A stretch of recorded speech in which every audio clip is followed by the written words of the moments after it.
আমরা যদি কোরআনকে জিজ্ঞেস করি যে কোরআন তুমি বলো তো বিষ্ণু ইসা ইসলামের আচরণ কেমন ছিল, আমার নবীর আখলাক কেমন ছিল, ব্যবহার কেমন ছিল, কোরআন খুব প্রিসাইজলি আমাদেরকে জানায় এবং বলে যে ওয়া ইন্নাকা লাআলা খুলুকিন আযীম, and verily you are on a very good standard of character. এর অর্থ হচ্ছে নবী হে, নিশ্চয়ই আপনি নৈতিক চরিত্রের সর্বোচ্চ মানের উপর প্রতিষ্ঠিত। সুবহানাল্লাহ।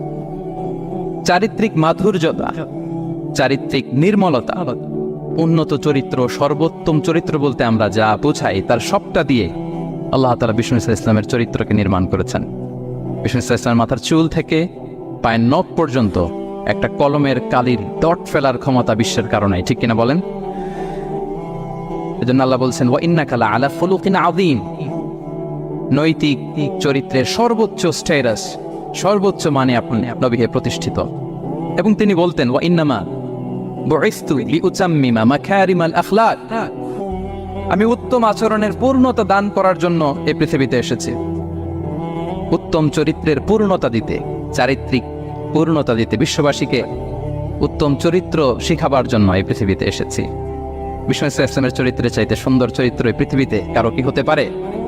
আমরা তো আমাদের নেতাদের চরিত্রের ব্যাপারে বলি আমার নেতার চরিত্র ফুলের মতো,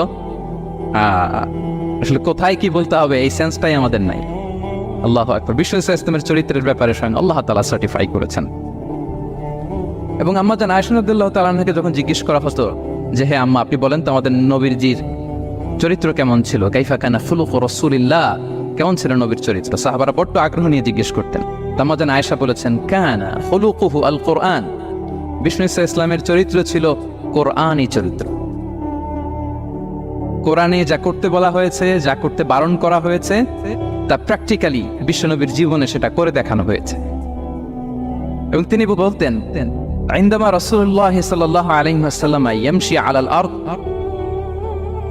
كأن القرآن يمشي عليه, বিষ্ণু ইসা ইসলাম যখন রাস্তা দিয়ে হেঁটে যেতেন as if a living Quran is walking on the street, মনে হতো একটা জীবন্ত কোরআন রাস্তা দিয়ে হেঁটে যাচ্ছে।